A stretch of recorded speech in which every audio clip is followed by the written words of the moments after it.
अध्याय 12 सैर सपाटा डायरी लेखन। कुछ दिनों पहले हम सभी भाई बहनों की छुट्टियां हुई और मैंने पिताजी से चिड़ियाघर घूमने की इच्छा जताई। पिताजी ने दिल्ली का चिड़ियाघर देखने की योजना बनाई। उन्होंने बताया कि चिड़ियाघर में कई तरह के जीव जंतु हैं जो जल, थल और वायु में रह सकते हैं।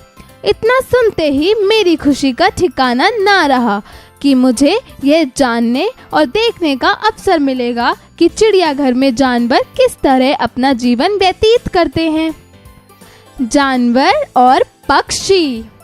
वैसे तो चिड़ियाघर में अनेक प्रकार के जीव जंतु और पक्षी दिखाई देते हैं, परंतु इस बार मैंने एक खुला क्षेत्र देखा जो चारों ओर तारों के बाढ़ से घिरा हुआ था। वहाँ अनेक नए पक्षी दिखाई दे रहे थे।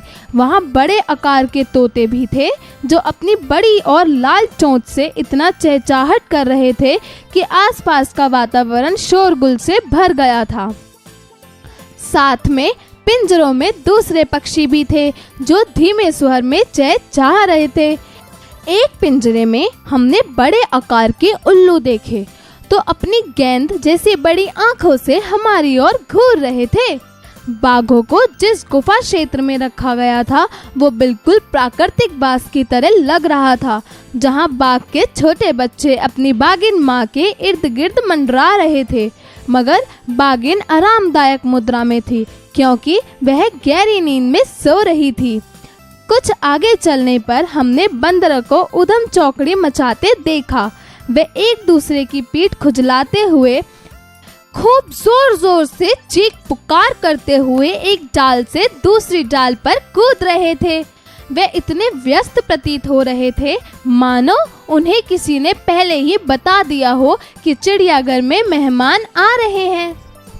दिलचस्प जानवर।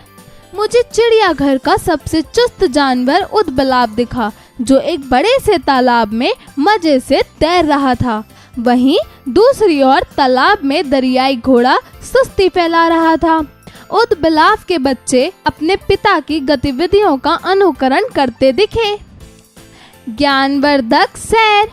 चिड़ियाघर से बाहर आने से पहले हमने वहां ड्यूटी पर तैनात एक चौकीदार से चिड़ियाघर की साफ सफाई, जानवरों की देखभाल, परिवेश इत्यादि बिंदुओं पर खुलकर चर्चा की। इस तरह हम सबका चिड़ियाघर देखना बहुत ही ज्ञानवर्धक रहा। मुझे अनेक पशु पक्षियों का ज्ञान हो गया और जंगली जानवरों ने मेरे विज्ञान के ज्ञान में उन्नति की। मुझे चिड़ियाघर में बहुत आनंद आया। हमने वहाँ खूब उछल कूद और मौज मस्ती की। इस तरह चिड़ियाघर की सैर हमारे लिए हमेशा यादगार बनी रहेगी।